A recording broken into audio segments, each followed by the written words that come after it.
Pronto, vamos dar início à doutrinária da noite, como sempre agradecendo ao Mestre Jesus por mais esta oportunidade de buscarmos os esclarecimentos do estudo do Evangelho. E com a bênção do Mestre Jesus, os bons irmãos do plano maior, que possam iluminar cada um de nós, dar força, coragem, a compreensão para trilhar com muito amor nessa maravilhosa doutrina. E assim te pedimos, Senhor, por todos nós encarnados, pelos nossos irmãos desencarnados, paz e harmonia a todas as criaturas. E que a tua bênção ilumine e proteja todos nós. Envolvendo a nossa palestrante da noite, Elvira Rios, levando paz e harmonia, esclarecimentos. Que Deus nos proteja por hoje, amanhã e sempre.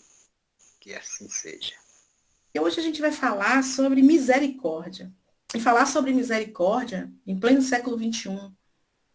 Sem, vamos dizer assim, deixar tudo florido, porque não tem essas flores todas quando a gente mexe com certas coisas que precisa mudar a nossa forma de ver a vida, que precisa a gente peneirar nossa moral e nossa ética, não é tão florido como a gente queria que fosse. Porque ser misericordioso no centro espírita é muito lindo, né? Da porta para dentro é bem fácil, né? Tá todo mundo num clima bom, tá todo mundo ali protegido pela espiritualidade, rodeado de sentimentos bons. Ser misericordioso na família já fica um pouquinho mais difícil, mas a gente ainda vai, né? Porque é todo mundo conhecido, se doer, doeu, assim e tal. Ser misericordioso no trabalho com aqueles que são afins, é muito fácil. Com o chefe perturbado, pense, Senhor, misericórdia. Agora, estender essa misericórdia para a rua, né? Para os estranhos, para aqueles que não são muito afins da gente, os nossos pseudos inimigos, né? Aquelas que a gente acha que nunca tem, mas a gente sempre tem alguém que não, mesmo que seja a pessoa que seja nosso inimigo e não a gente dele. Aí é bem mais complicado. Mas eu trago hoje mais uma lição, né? Daquele livro que a gente já está estudando há mais de 3 meses, né, São Roberto? Que é Coragem, psicografado por Chico Xavier, a mão de vários espíritos, e hoje eu vou trazer uma mensagem, a 18ª de Emmanuel. Mas vamos lá. Já conversamos, né? Já situei você, já dei todas as pistas. Então vamos ver o que Emmanuel nos traz sobre essa passagem.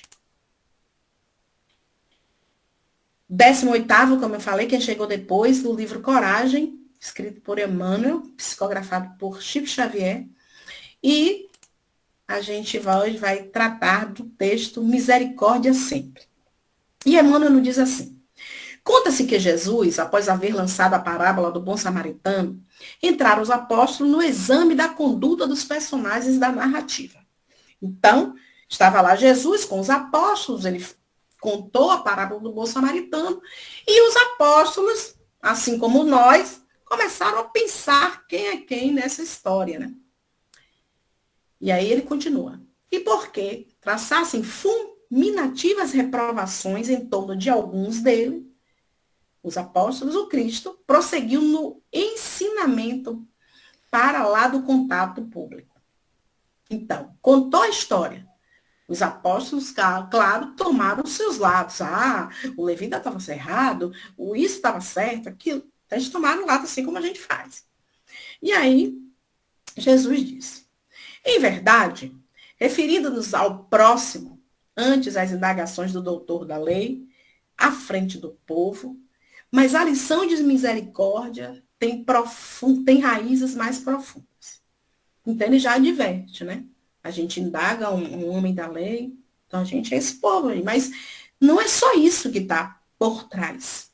Não é só o bom samaritano que fez uma boa ação, ou o levita e o sacerdote que praticaram más ações.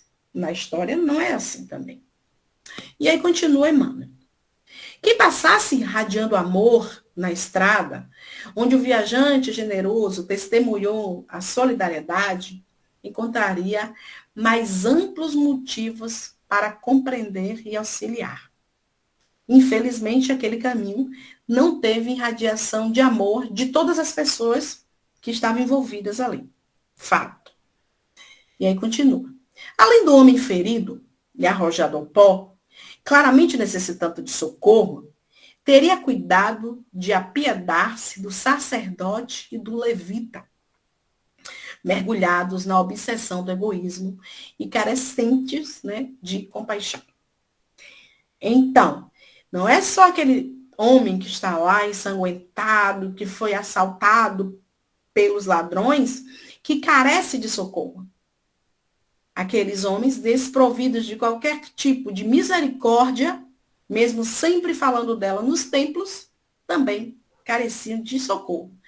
Óbvio que não era um socorro, né, instantâneo, de ver se estava vivo, de estancar o sangue e cuidar dos ferimentos. Eram outros ferimentos, né, que estão aí ligados ao egoísmo e o orgulho. E continua Emmanuel. Simpatizar-se-ia com o hoteleiro, endereçando-lhe pensamentos de bondade que o sustentasse no exercício da profissão. Sem a gente esquecer que o hoteleiro ele foi recompensado monetariamente por algo que ele fez, né? Então, a gente também teria que, vamos dizer assim, irradiar amor, coisas boas, para que ele, mesmo sendo pago, continuasse exercendo sua profissão com amor, de hospedar as pessoas que passavam. E aí ele continua, compadecia dos malfeitores, orando por eles, a fim de que se refizessem perante as leis da vida. Então, além do que foi roubado, quem roubou também carecia de cuidados, né? E tanto quanto possível, ampararia a vítima dos ladrões, estendendo igualmente as mãos operosas e amigas ao samaritano da caridade, para que se lhe não esmorecesse as energias na tarefa do bem. E diante dos companheiros surpreendidos, óbvio, né, que os apóstolos tomaram um susto, porque assim como nós, julgamos os ladrões muito maus e os outros não tão bons assim, e os outros bem bonzinhos. O mestre, né, arrematou, né, costurou lá. E disse, para Deus, todos somos filhos abençoados e eternos. Os dois ladrões, os dois homens da lei, o samaritano excluído pela sociedade, aquele homem caído e o hoteleiro. E aí Jesus continua. Mas enquanto a misericórdia não nos fixar nos domínios do coração, em verdade, não teremos atingido o caminho da paz e do reino do amor. Então, Emmanuel nos traz aí uma nova forma de pensar, porque eu juro para você que eu li e reli, para vocês que eu li e reli esse texto e fiquei realmente refazendo tudo que eu pensava, sentia em relação a essa parábola do bom samaritano. Eu não conseguia, admito para vocês, enxergar esse contexto, né, que Emmanuel nos apresenta. Então, quando eu disse a vocês que é muito fácil exercer a misericórdia no centro espírita, quando eu vou lá cantar, quando eu vou palestrar, é muito fácil, né? É muito fácil. Com a minha família, não é muito fácil. Chego a dizer a vocês que às vezes é muito difícil. E, vamos dizer assim, no efeito dominó, não é essa facilidade toda. Então, quando Jesus diz, bem-aventurados misericordiosos, pois eles terão misericórdia, está lá em Mateus, né? 5, 7, fácil não é. É fácil quando a gente está naquela sintonia, naquele magnetismo, como a gente está aqui agora. Então, alguém cair no centro, desmaiar, ter um mal súbito, né? Ou a gente presenciar algum amigo nosso sendo assaltado, nossa, a gente vai ser um poço de misericórdia. Mas, quando isso é em outras circunstâncias, como diz Alberto, olha, eu fui criada em Santo Amaro, a gente dormia com a porta aberta, a gente nem pode mais depois das 8, abrir a porta, quiçá, né, deixá-la entreaberta. Então, óbvio que tem os problemas sociais do nosso tempo, assim como tinha naquela época, né? Também assaltos e tal, vândalos, pessoas querendo ganhar do outro, uma sociedade não tão justa. A gente também teve isso na época de Jesus, mas hoje a gente tem mais outros tipos de problema. Só que quando a gente vai lá nesse capítulo e bebe na fonte, entendendo o que Jesus quis dizer, fica mais fácil, mesmo nas dificuldades de exercer misericórdia. Então, eu trago algumas coisas que estão lá no capítulo 10. Trago o conceito de misericórdia, trago aquilo que a misericórdia vai trazendo com ela automaticamente, como se fosse assim, um anel de. Não, um elo de uma corrente. Então, quando eu sou misericordiosa, automaticamente eu trago perdão, eu consigo perambular na reconciliação, eu vou pensar sobre o arqueiro e a trave, né? O arqueiro e a trave, aquilo que está no meu olho, mas eu só enxergo no olho do outro. Eu vou também, quando eu tento ser misericordiosa, me afastar de julgar as pessoas, de julgar situações. Eu vou estar muito mais perto de ser indulgente e de ser empático. Então, são essas coisas que eu trago hoje para a gente fazer esse, né, intercalar aí com essa mensagem de Emmanuel. E a primeira coisa que eu trago é o conceito de misericórdia. Misericórdia é um sentimento de pesar, né? De você sentir, não dó nem pena, mas uma caridade que desperta, né, pela infelicidade do outro, por aquilo que aconteceu com o outro que não é legal, né? Que então nos traz esse sentimento de piedade, de compaixão. Ser misericordioso é uma ação real, não é uma coisa imaginária, é uma ação real. Não é só um sentimento, é um sentimento que leva você a fazer certas ações. Então, é uma ação real demonstrada pelo sentimento que a gente tem de misericórdia. Perdão concedido, né? Por bondade, por graça. Então, é o oposto do rancor. Né? Quando a gente tem misericórdia, o nosso coração, o nosso pensamento, toda a nossa energia gira em torno de bons sentimentos. Então, o rancor ele é totalmente excluído nesses momentos. Então, da vingança, do desprezo e outras atitudes e sentimentos bem pequenos que lá no fundo nós temos, né? Nas nossas máscaras, nas nossas selfies, nas nossas sombras. Então, esse é vamos dizer assim, os significados que a palavra misericórdia traz para a gente, traz, mesmo que a gente não queira. Um outro ponto que está lá é o perdão. Quando eu sou misericordioso, a ponto de olhar aquela cena sabendo que tem dois ladrões que são muito más, mas são filhos de Deus, que a gente não aceita o que eles fazem, mas a gente aceita eles como filhos de Deus. Eu perdoo. Né? Posso não perdoar instantaneamente, mas quando a gente mergulha, né, nessas máximas do Evangelho, nessas máximas do Cristo, a gente realmente consegue se livrar desses sentimentos de não perdoar, de rancor e tal. Então, nesse capítulo, Jesus ele fala, perdoai para que Deus os perdoe. E todos nós, eu acho que a grande maioria aqui, nós fomos criados na religião católica. E todos nós, né, tínhamos como hábito, no mínimo, rezar o Pai Nosso. E tantas outras preces, né, e orações e rezas que a Igreja Católica nos ensinou. Mas uma delas é o Pai Nosso. E no Pai Nosso tem uma palavra, uma frase bem conhecida. Perdoai os nossos, como eu perdeu o dos outros. Né? Então, se Jesus vem nos lembrar disso, até uma questão assim de egoísmo, egoísmo não. Ai, meu Deus, eu tenho que fazer isso, olha o eu prevalecendo, para que eu seja perdoado. Então, às vezes essas ações de pensar em si nos leva a pensar no outro. Eu estava lendo sobre uma questão dessa meio que psicológica, né? Então, quando eu penso que eu não quero mal para mim, eu não quero comer uma comida estragada, eu não quero beber uma água suja, automaticamente esse ato de pensar em mim reflete nos outros, na família, no esposo, na esposa, nos filhos. Então, não é todo egoísmo, segundo essa tese, que é ruim. Então, se eu já pensar que eu tenho que perdoar ao outro para ser perdoado, automaticamente eu posso fazer, vamos dizer assim, uma corrente do perdão, começando por mim.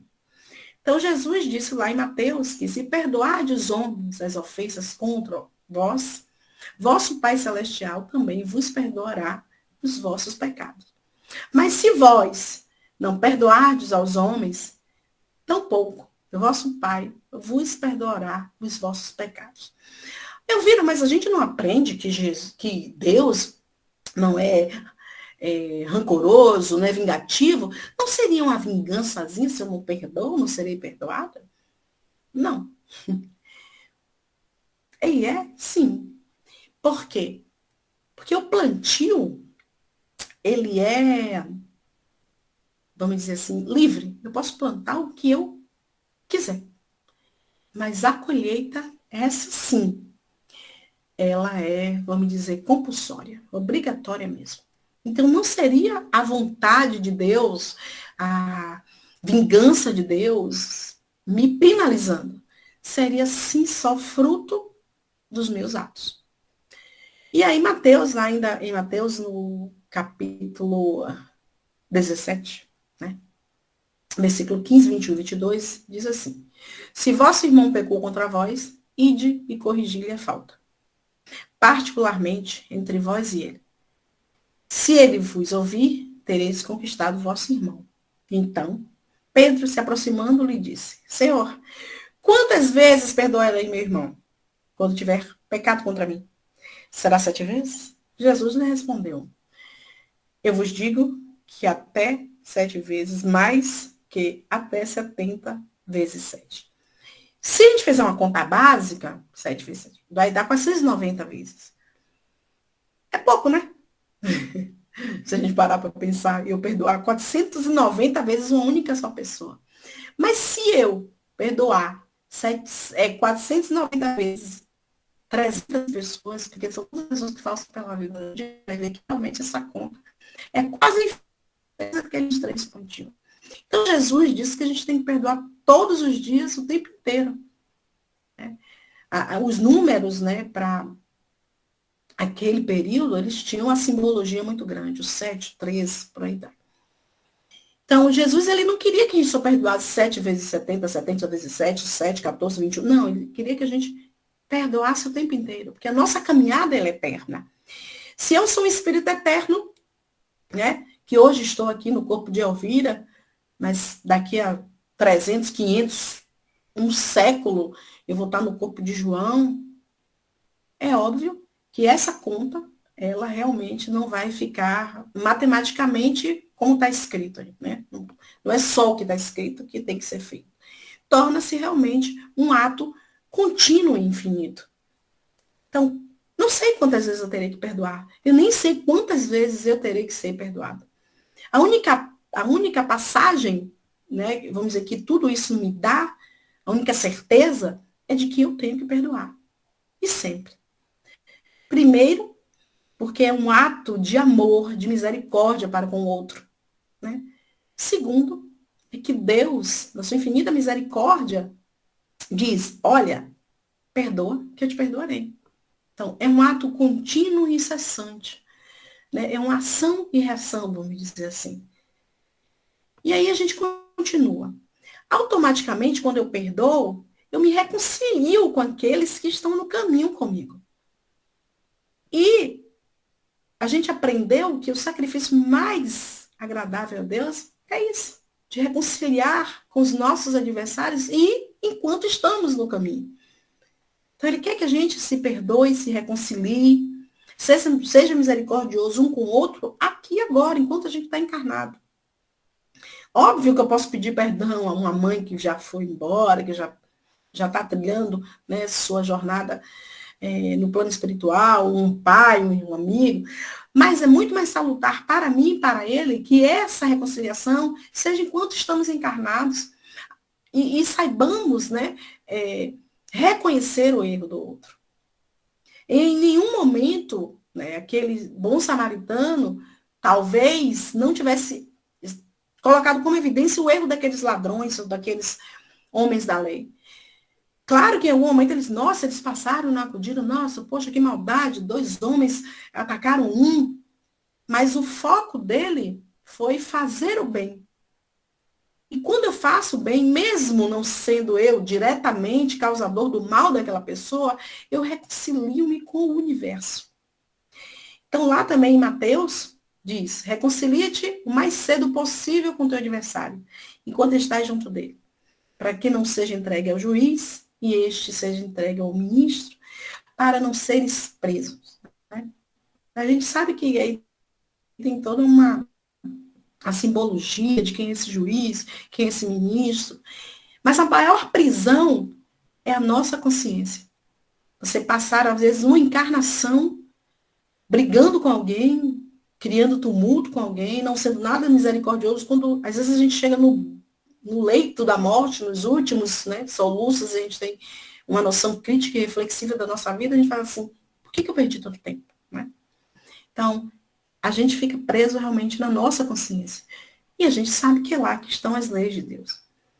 E Jesus ainda lembra a gente que a gente não vai sair de lá, desta prisão, até que a gente pague o último centil, até que a gente refaça o caminho, né? Reconcilie com os adversários, seja misericordioso, seja caridoso, por aí vai. Então, é melhor a gente não ficar preso lá e se libertando daquilo que a gente já pode. Porque tem coisas realmente que na nossa pequenez ainda é mais difícil para a gente. Mas outras já são mais fáceis, né? Às vezes a gente vai conversar com alguém e fala assim, pô, você já consegue fazer isso? Ah, eu consigo de boa. Ai, não, eu ainda não consigo. Então, naquilo que a gente já consegue, que a gente seja mais célere, né? Porque a vida pede essa pressa. Então, se no momento, né, de apresentar a sua oferta diante do altar, lembrares que teu irmão, né, lembrares que o teu irmão tem algo contra ti. Deixa o teu presente ao pé do altar e vai antes reconciliar-te com teu irmão, para depois voltar a fazer a oferta. Lembrando do Pai Nosso. Né? Então, perdoa, Senhor. Então, tanto que eu tenho perdoado. Imagina se Deus fizesse a conta certinha, se as nossas palavras forem em vão. Será que eu tenho perdoado as pessoas? Será que Deus tem me perdoado do tanto que eu tenho perdoado as pessoas? Será que eu tenho perdoado as pessoas para ser perdoado por Deus? Eu prefiro ainda não fazer essa conta. E peço a vocês também que não façam, não, para não perder tempo. Mas, de que servem as ofertas, as oferendas, né? Vamos dizer assim, pegando o texto ao pé da letra, que eu dou ao meu Senhor, os presentes maravilhosos, se eu não consigo conciliar, né? Reconciliar, refazer o caminho com o meu irmão. Então, será que Deus é feliz com as ações de Elvira? Lembra Santo Agostinho, né, que pedia que no fim do dia a gente examinasse a nossa consciência e visse se a gente fez todo o bem possível, se tem alguém chateado comigo. Para mim é um exercício muitas vezes fácil, mas tem dias que é um exercício extremamente penoso. Principalmente por eu ser espírita e saber que eu errei. Errei e não pedi perdão, errei e não fiz a falta, né? Fiz a outra. Então, quando a gente tem a doutrina, ela nos liberta facilmente, óbvio. Mas muitas vezes nos aprisiona nos nossos erros, como esse exemplo que eu dei. Muitas vezes, quando eu faço algo que eu sei que está errado, mas pelo meu orgulho, pelo meu egoísmo, eu deixo ele prevalecer, eu perco o sono, né? Perco o sono. Chego até a adoecer. Digo, poxa, eu não devia ter feito isso agora.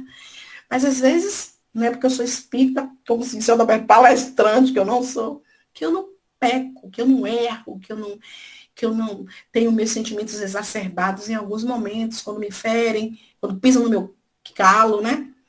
Então, muitas vezes, ao deitar, ao fazer a minha prece, eu digo, nossa, olha o que eu fiz com Renita. Meu Deus, olha, eu tratei Teres assim, assim, assado, e aquilo dói na minha alma. Então, o que é isso? São todas essas leis divinas brigando com as leis de Elvira. Então, reconcilia com o seu adversário. Eu não perco o sono, pelo menos eu. E uma coisa, né, que Jesus, ele nos traz, assim, de forma bem, eu vou até botar aqui no meio, é a trave e o cisco. Trave, né, pense em trave, não é aquela trave de gol.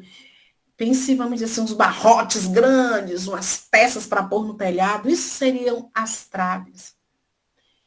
Então, às vezes eu não enxergo esse barrote no meu olho, mas eu enxergo um pequeno cisco no olho do meu parceiro, do meu companheiro, da minha mãe. Um ato bem pequenininho, às vezes do outro, e o meu, se for comparado, é tão grande, mas eu só consigo enxergar o cisco no olho o arqueiro, né? O cisco no olho do outro, esqueço a minha trave.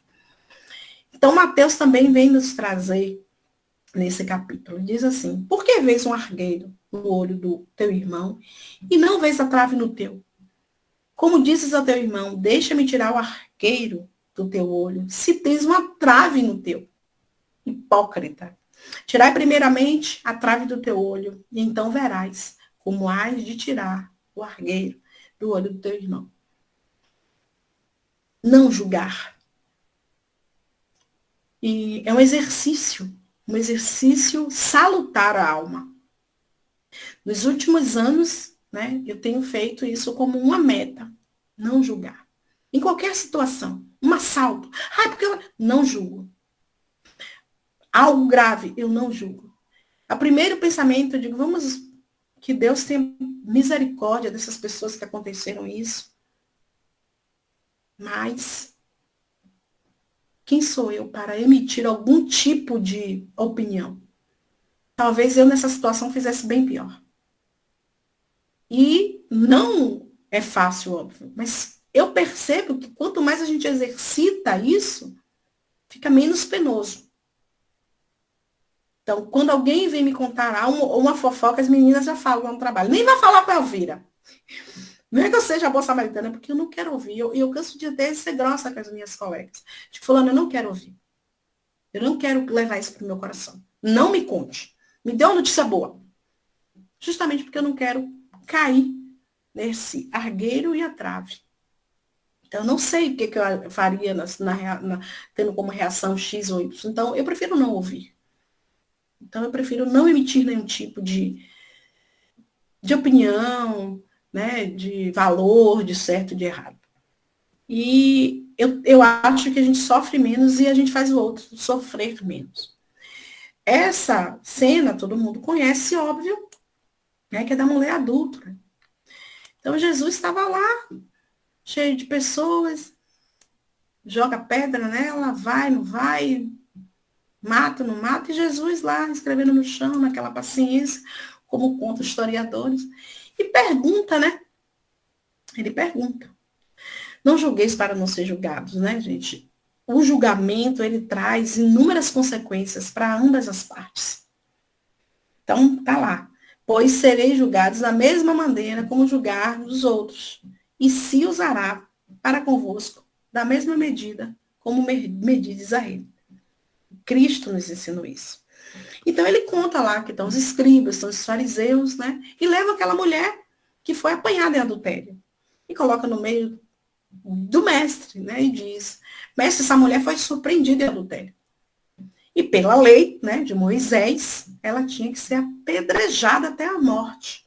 O que você acha disso? Então, aqueles homens estão fazendo uma pegadinha com Jesus. E aí eles disseram realmente, né? Queria que Jesus tomasse uma atitude. O rei dos judeus. Então, Jesus se abaixou e com o dedo na terra. E eles continuavam lá, aquela confusão, aquela agonia, interrogando Jesus. E Jesus disse, aquele que dentre vós, que estiver sem pecado, atira a primeira pedra. E aí continuou escrevendo. Quando ele levantou, não tinha ninguém. Né? E aí Jesus disse, mulher, onde estão aqueles que te acusam? Ninguém te condenou? Ninguém te jogou uma pedrinha? E, não, Senhor. E aí Jesus disse, então, se eles não fizeram, que são os homens da lei, são os escribas, né? São os caras que mandam, quem sou eu? Vai, não peques mais. Imagine se nós chegássemos a essa áurea de Jesus, pequenininha alguma coisa, no nosso lar. Mas a gente é o primeiro a querer tirar pedra das pessoas que estão mais próximas da gente, porque é mais fácil as pessoas que a gente conhece. No nosso trabalho, né? Então, essa atitude de Jesus traz essa passagem. Não julgueis para não serem julgados. Então, a humildade. Então, os julgamentos, eles trazem consequências muito graves para ambas as partes. Para os feitores, os malfeitores, os benfeitores e os neutros. Todas as partes são atingidas.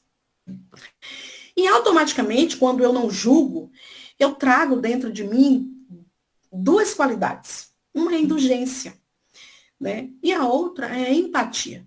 A indulgência, ela não vê as faltas dos outros. Ela não vê. Não é que as pessoas sejam perfeitas. A gente não enxerga isso. A gente tenta enxergar sempre o melhor, quem é indulgente. E se a gente vê essas faltas, a gente evita o comentário dessas faltas. Por quê? A gente parte do seguinte pressuposto. O que é que eu vou ganhar com isso? Né? E aí vem, pelo contrário, evita que se propaguem. Se a maldade os descobre, tem sempre uma desculpa para amenizá-la. Ou melhor, uma desculpa plausível, séria. E não aquelas que, parecendo que quer atenuar a falta, fazem sobressair a pérfida astúcia. Então, ainda nesse capítulo, diz assim, sede, pois, severos convosco, indulgentes para com os outros. Então, a gente precisa ser severa com a gente. Sou eu. Na hora da dividida, vai ser eu e Deus. Vai ser eu e a minha passagem para o outro, para outra dimensão. Então, eu posso ser a pessoa que ri, que faz o bem nas mídias sociais, né, com vocês que me conhecem nas palestras, mas só Deus sabe os meus sentimentos, a minha índole, a minha essência. Então, eu tenho que ser severa comigo para que eu continue sendo esse doce de candura que às vezes vocês acham que eu sou, né? Mas porque a gente sabe que na hora sou eu e ele. Minha avó dizia, olha, minha filha, salvação é individual. Então, se a gente pensa nisso, a gente vai ser muito mais severo com as nossas ações, aquilo que não é legal na gente, do que com o outro. Né? Então, para o senhor Adalberto não brigar comigo. Então, sejam indulgentes, meus amigos, pois a indulgência atrai, acalma, corrige, enquanto o vigor desencoraja, afasta e irrita. Então, na hora que a gente cobrar, cobre primeiro da gente. Se eu tivesse nessa situação aqui, eu e o seu Adalberto, que eu quero tanto cobrar ele a responsabilidade, isso, como é que eu seria? Porque cobrar do outro é bem fácil, né? E por último, né, para a gente ouvir vocês, eu trago a empatia. Quando eu sou caridosa, quando eu tenho esse viés de caridade dentro de mim, eu tenho uma capacidade psicológica de sentir o que o outro poderia sentir. Então, eu posso dizer, nossa, pense, se eu estivesse no lugar de fulano, eu acho que eu estaria arrasado com isso. Nossa, eu estaria sofrendo com isso. Eu estaria feliz com aquilo.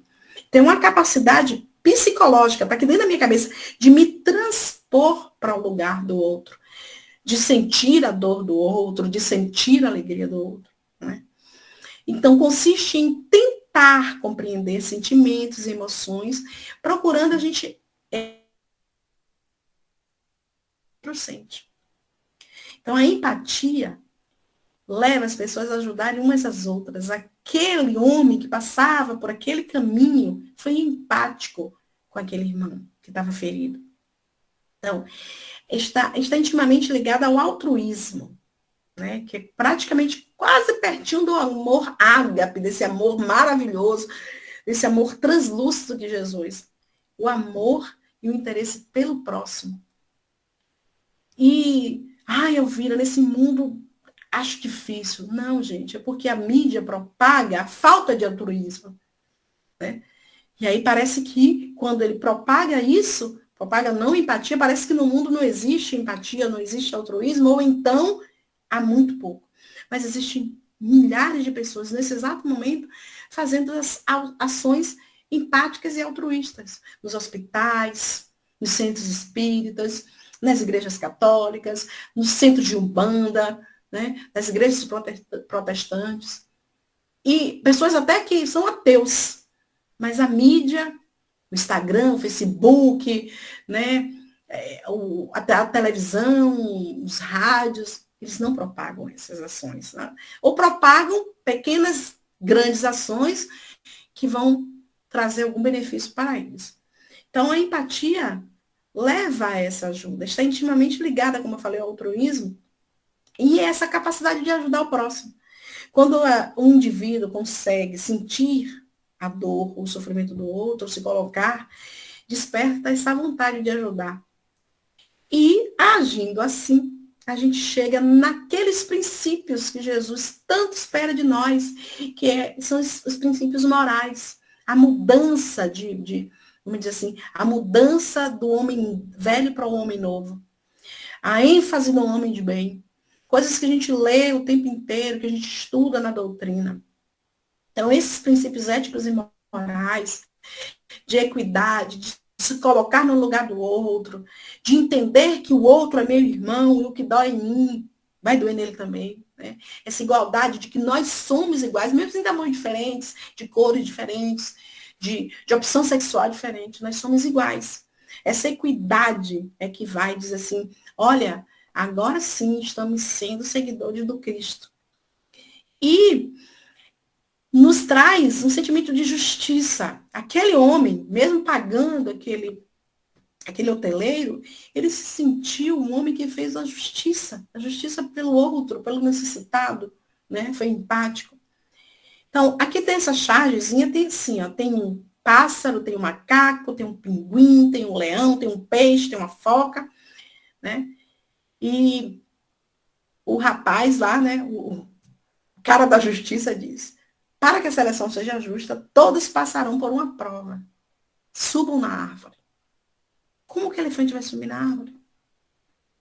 Então, Deus não dá essas provas que a gente não possa fazer de forma igualitária. As provas que nós temos, todos podem passar. Podem nem todos suportar, mas todos podem passar. Então, não há provas injustas no reino de Deus. Não há quem tenha um peso maior do que o outro na seara do mestre. Ninguém vai subir numa árvore estando preso num aquário. Porque não é isso que Deus quer que a gente faça, né? Ele quer sim que a gente faça ações decentes, de altruísmo, de amor ao próximo. Não de grandes feitos inimagináveis. E por fim, de tudo que eu falei, aqueles 6 homens, eles fazem parte da nossa família universal, que somos todos nós. Aqueles 6 homens estão, por vezes, dentro da minha casa. Aqueles 6 homens, às vezes, estão nos corredores do meu trabalho. Aqueles tipos de 6 homens, às vezes, estão no trânsito, estão no centro espírita. Mas a gente não pode esquecer que nenhum de nós é tão bom quanto todos nós juntos. Então, a minha mensagem, né, está muito ligada a tudo que Emmanuel nos traz. Misericórdia sempre, mesmo nos dias que a minha misericórdia tenha sido 0,1%. Eu só não posso deixar de ser misericordioso. Então, gratidão pela paciência de estarem aqui comigo e quero ouvir vocês.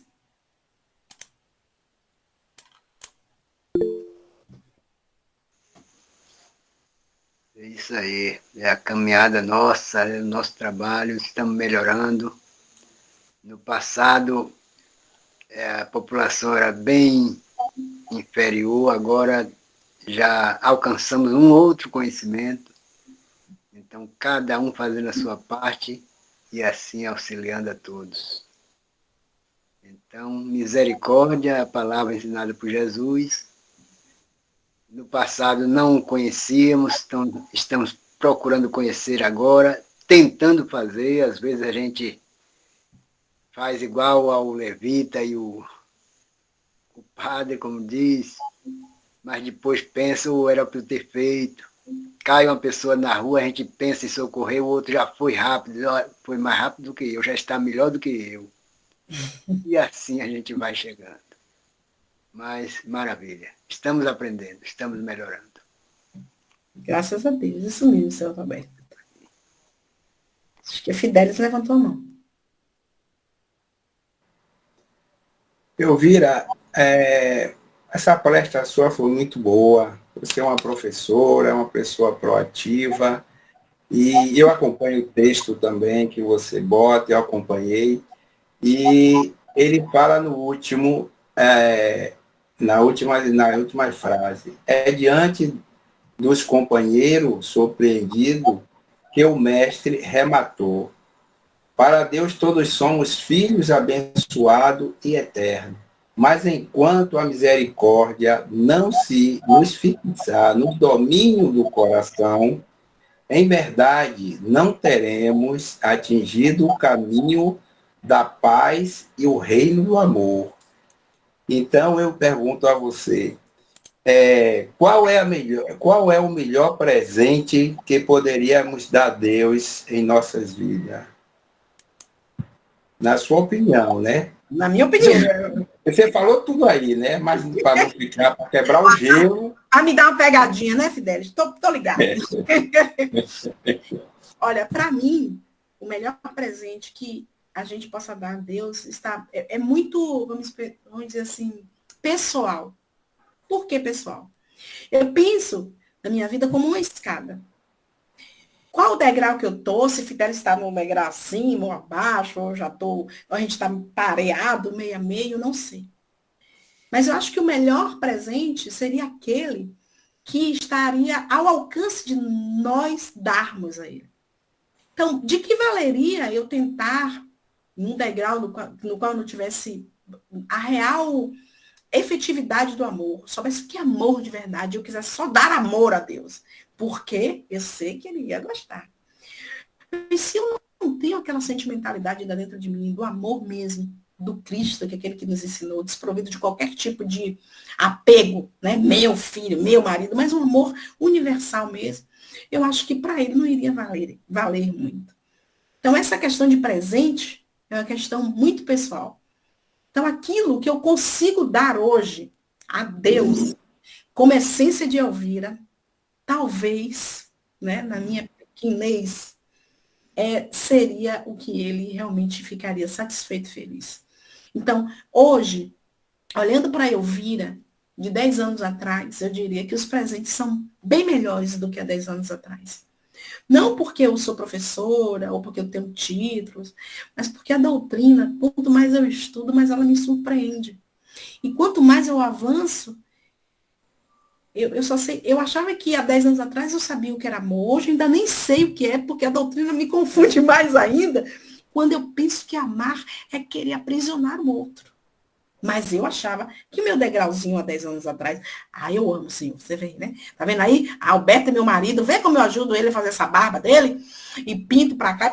É um amor, eu amo esse homem. Agora olhou pro lado, olha eu escravizando. Na hora que ele fez assim, querida, me deu um abraço. Acho que abraço, tô cansada. Acabei de fazer sua barba. Então, a minha concepção de amor, há 10 anos atrás, era bem diferente do que é hoje. Então, o presente, Fidelis, é você conseguir dar a Deus a sua essência. Simples assim. Ok, Elvira, é isso mesmo. No texto mesmo está tudo isso aí que eu perguntei a você. Está a misericórdia, está um homem de bem, um homem bom e justo, entendeu? Tudo isso agrada a Deus, né? Eu acho que tudo que a gente faz de bem para a gente, para a natureza, para o outro, tudo você agrada a Deus.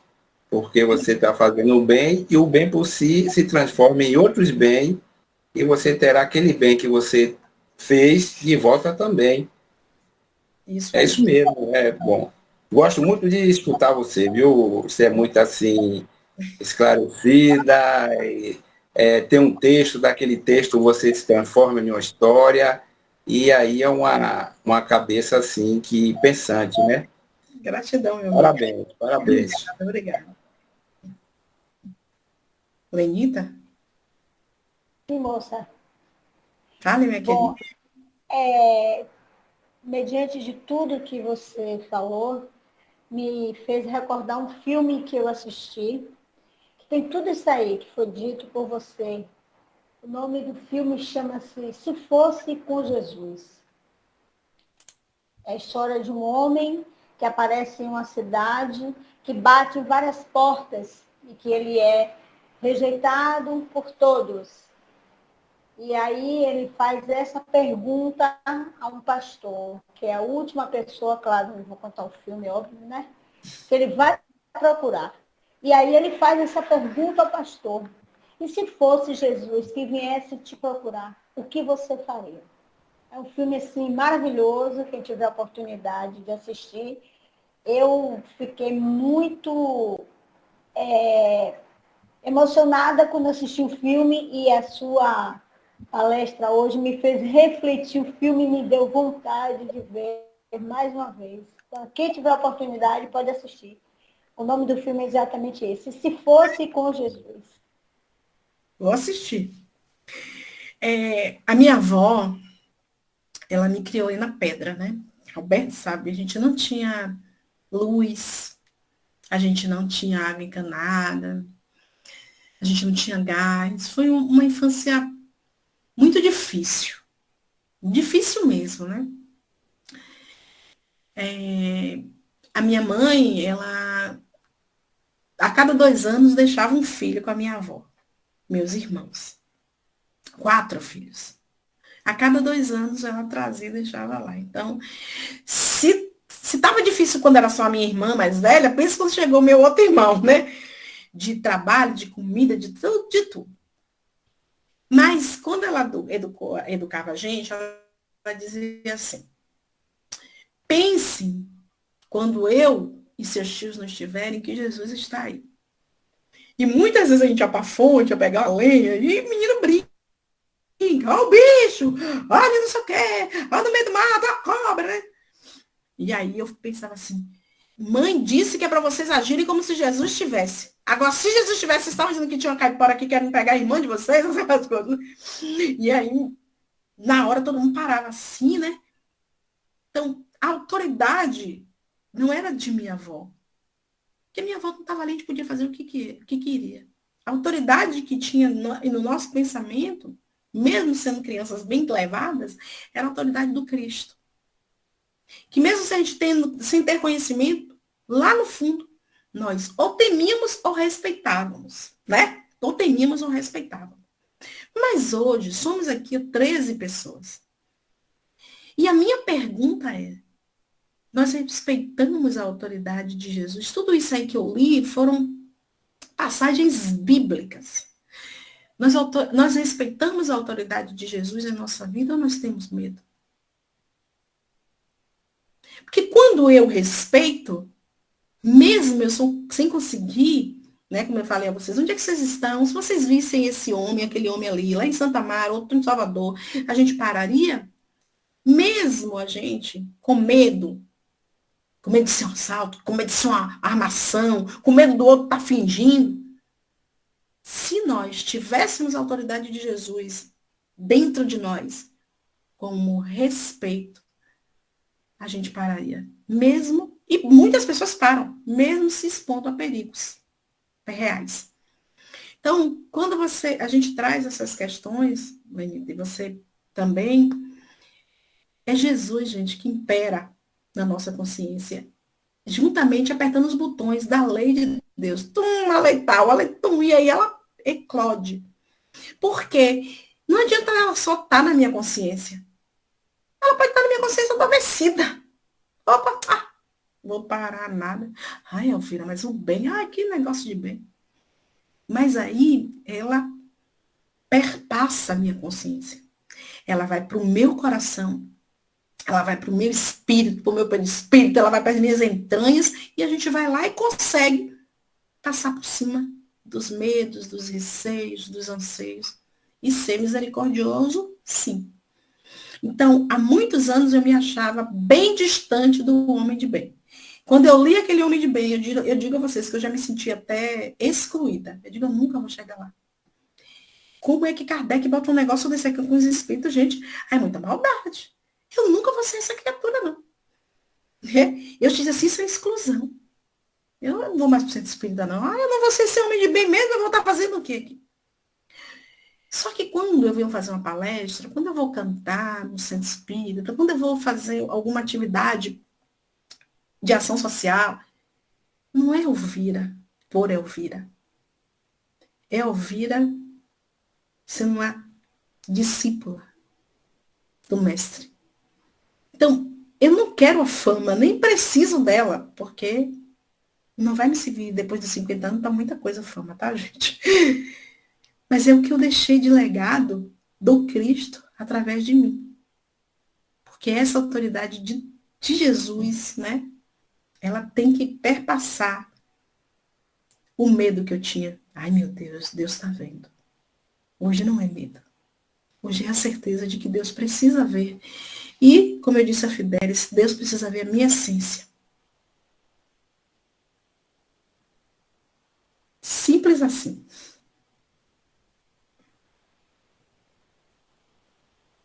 Diga, Alberto. Eu gostei muito da sua resposta, porque faz a gente refletir, né? Quando o Fidelis fez aquela pergunta, porque na realidade, o que é que nós temos de bom para oferecer, né? Nem sempre todo mundo tem as mesmas coisas, tem na mesma intensidade, mas a gente dá o melhor que a gente tem. E eu gostei muito da sua resposta, porque eu nunca tinha pensado assim, né? Então, o que é que a gente acha que a gente tem que dar para o outro? Aquilo que a gente tem de melhor. Agora, uma vez eu li também, não sei onde foi, que eu não estou lembrado do livro, dizendo que para nós termos realmente caridosos de verdade e aplicar a caridade, a gente não tem que estar preocupado. Na realidade, claro que a gente tem que preocupar com a pessoa que vai receber, mas nessa relação, o mais necessitado somos nós, aquele que quer doar, porque é uma necessidade. Então, quando esse foi o texto que eu li, né? Ele nos leva a pensar de que a verdadeira caridade é aquela que a gente sente a necessidade de doar.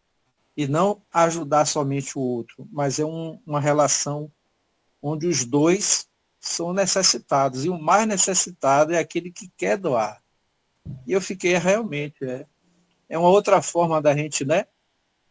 E meditar e ver onde está aí os sentimentos, né? É fantástico essas revelações que a gente vai recebendo aí do alto. No meio do caminho, Parabéns, né? meu amigo. Gratidão, meu amigo. É Muito isso mesmo. obrigado. Gratidão. Eu que agradeço. E essa fala que você trouxe aí realmente foi muito. Você foi muito feliz nessa fala aí para fechar. Muitas vezes a gente acha que é o que foi beneficiado com nossa ação, que é o real necessitado. Talvez porque a gente ainda não conseguiu sair do material. A gente acha que quando a gente dá comida a uma pessoa, a gente só está saciando a fome dela, né? E eu fui atender uma família que tem um autista severo. E você fica perplexa, sabe? Tipo assim, eu perdi a voz várias vezes. Eu não sabia o que fazer. Eu não sabia o que falar. Mas aí eu pedi muita orientação a Deus e sei ele que fui humilde, assim, eu preciso tocar essa família, eu preciso tocar em alguém dessa família, porque eles estão muito duros pela dureza da situação, de serem pobres, de não ter dinheiro para o remédio, sabe, de não ter que largar a vida, da outra não ter nenhum tipo de lazer, 7 dias por semana, 30 dias no mês, 30 anos já, convivendo com um filho autista, ela não tem nenhum tipo, às vezes ela nem come. Porque se comer, o menino se machuca, não tem ninguém para deixar na hora de comer. Aquilo começou a me dar Eu não sabia o que fazer, gente. Eu juro para vocês que eu fiquei muitas vezes perdida. E aí, depois que fez o evangelho do lar, eu senti que era eu que era necessitada, sabia? Era eu que... Para eu ajudar alguém, eu tinha que perder esse romantismo da ajuda. Não sei se vocês conseguem entender. Perder o romantismo da ajuda. Tinha que ser uma ajuda efetiva e não uma ajuda de... Eu podia chegar lá e dar meu salário para ela. Podia ficar com ela para ela ter um dia de lazer, qualquer tipo. Mas não era esse romantismo que ela necessitava. E aí eu percebi que não é o autista. É a família autista. Todos são autistas, gente. Não autista. O filho autista faz com que a família seja uma família autista. A família sofre com as crises. A família sofre com o sofrimento dele. A família fica sem saber como é que age. A família fica sem saber quem é o penalizado, né, na história, se ele é autista ou aqueles que cuidam dele. E aí fez eu analisar a situação assim, ver uma casa autista. E aí a segunda visita eu já era outra Elvira. Não tinha a dó, a pena daquela mãe, daquele pai que trabalhava igual um desesperado por 3, porque a mãe não podia fazer nada, só tomar conta dele. Então, eu comecei eu que era necessitada. E aí, na minha necessidade, eu consegui adentrar mais naquele mundo. E eles hoje dizem assim, Elvira, depois que você veio aqui, nossa, minha vida mudou. O evangelho mudou minha vida. Então, era eu que necessitava de estar ali e entender que eu era mais a necessitada do que eles todos. Porque eu só poderia ajudá-los se eu saísse dessa condição de necessitar. Então, muito importante que você traz. Eu agradeço aí essa sua contribuição. Alguém levantou a mão também, eu vi. Dirce. Boa noite, gente. Parabéns, Elvira. Sempre bem, suas palestras sempre bem explicadinha. Mas eu só queria falar para você que não precisa 10 anos, não, para a gente falar o que é amor, o que não é. É ontem. A gente fala, aí vem a doutrina, né, que explica o amor, aí a gente fala, mas que amor é? Aí, cara, a gente não encontra esse amor, esse amor de Jesus, né? Aí vem o perdão, aí vem reconciliar com o inimigo, aí você fala, poxa vida, que Manuel falou, o que Jesus falou? A gente mesmo faz essa pergunta para a gente, né? E aí também, que nem para nós que estamos começando no Espiritismo, é muito importante saber que pessoas que fazem palestra, que estudaram bastante, eles também estão se achando, né? Porque muitas vezes aquele palestrante, ele fala de um jeito, ele passa uma imagem que, nossa, eu sou perfeito, eu sou, sabe, eu tenho as qualidades que Jesus nos pede. Aí você pensa, poxa, ele é tão perfeito e eu sou tão imperfeita. Aí é quando você fala, também não vou mais lá, não, porque como é que eu vou, uma pessoa tão imperfeita como eu, né, vou estar junto com aquela pessoa que falou maravilhas. E hoje a gente sabe que não é palavras, né, são energias, são sentimentos, né, que as pessoas têm que passar um para o outro, né. Então, eu assim, a doutrina realmente, ela é um campo que ela me abriu minha visão, né, para uma nova vida, para ser uma pessoa diferente, né, uma pessoa que está se procurando, se todo dia, sabe, tenta se achar, e eu vou falar a verdade, existem muitas pedras e existem muitos tombos, sim.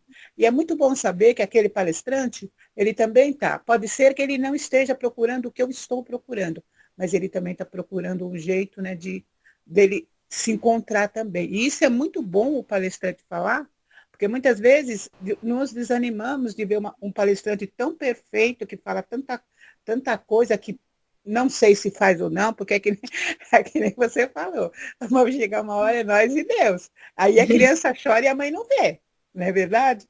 Então isso é muito importante, saber que nós somos imperfeitos, sim, procurando ser melhor, e aquele palestrante, ou aquele padre, ou aquele pastor, ele também está tá procurando alguma coisa nele e tentando se achar, né? Isso eu acho muito importante, porque muitas vezes, hoje mesmo nós estamos conversando aqui, né, em casa, aí eu falei, gente, aí falaram de uma pessoa que está com problema, defeito, essas coisas. Eu falei, gente, o problema é que todo mundo tem defeito, só que os defeitos são diferentes. Às vezes eu tenho um defeito e você tem outro. Eu vejo o seu, mas o meu eu não vejo. O meu não é defeito, o seu é, o meu não. É a trave no olho. Isso mesmo. E é isso, gente. Gratidão, viu, amiga? Seu Adalberto, não brigue comigo, não, viu, seu Adalberto? Eu sei que eu passei da hora, mas não sou eu, não. Hoje ele puxa. Hoje ele puxa a tua orelha, teu pé, teus cabelos. Minha filha, toda hora eu tive o pé debaixo da mesa que ele fica. Ele fica coçando a orelha, como quem diz. Mas eu fico Essa mulher não vai parar de falar, não? Todo mês que ele me convida, eu digo, senhor Adalberto, eu tenho certeza. Ele, não, vem aí. Mas ele esquece. Mas o que você falou são resquícios, né, de uma vida que nós tínhamos de educação bancária, daquela pessoa que é detentor do saber e o outro fica lá só. Isso, graças a Deus, já está caindo por terra, né? É um modelo de depósito que não pode mais. E Kardec foi um professor maravilhoso que buscava, né? Às vezes a gente esquece o exímio exemplo que Kardec nos deu, né, da educação. Lenita, levantou de novo a mão ou não, meu amor, é porque o celular travou aqui, desculpa, tá? Tranquilo. Seu Adalberto, antes de terminar, né, eu queria, eu não sei se vocês sabem que de vez em quando eu canto, né? Mas eu não quero que vocês pensem, fiquem encantados ou desencantados com a minha voz. Por favor. Eu já ouvi. Você cantando, quem não ouviu vai ouvir hoje. Então, de um tempo para cá, eu senti, né? Tive a inspiração, conversei com uma mentora uma vez, e ela disse que eu levasse um pouco de música para o centro.